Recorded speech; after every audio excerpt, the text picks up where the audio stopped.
Tatawagin kita. Yes, good day sa inyo lahat mga kasabong ha. Ito na po yung para sa kaibigan natin from Santa Cruz, Murcia. Ito yun yung straight line of Henny. Napaka-rare na ito mga kasabong. Ang lalaki natin, ginamit natin sa original natin to na Falcon Henny straight comb over Haina Blue Henny. Na straight comb din, napakagandang setup. Ayan. Okay. Yes, good day Mr. Dragon. Yes, magandang hapon naman mga kasabong. Ito na po yung special request ng kaibigan natin, si Toto. Villarreal. Yes, ito yon. Ano natin sa kanya, ipagkakatiwala natin sa kanya para i-breeding talaga ng paramihin pa at pagandahin. Ito siya, the original Falcon Henny. Yan, hindi ito pang benta mga kasabong. Hindi ko binigay kasi pinarami natin at saka dumadami na, tapos kahit tuto naman natin ipagkatiwala. Ang pinasok naman natin, ang pinasok natin Haina Blue Henny.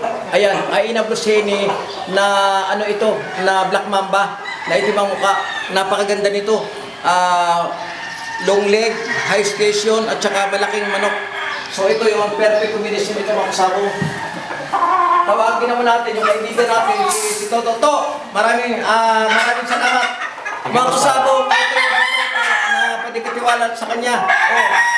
Mag-shout out ka sa kaibigan natin. Shout out to Sir Burburan sa Material Rahini. Rare Henny. Falcon and Haina. Ayan. Sinare natin kay... Ngayon po natin ito. Oo. Yes. Breeding. Next year, so maybe Yes. Maraming salamat po. Ito mga kasabong kay Toto ito. Special request ito. Maraming salamat mga kasabong. God bless. Maraming salamat po sa tiwala. Yes, salamat. Thank you, Mr. Dragon. Ayan mga kasabong napakaganda na ito. Galing pa na itong lalaki na to. Okay, thank you. Maraming salamat. Magandang umaga sa inyo lahat.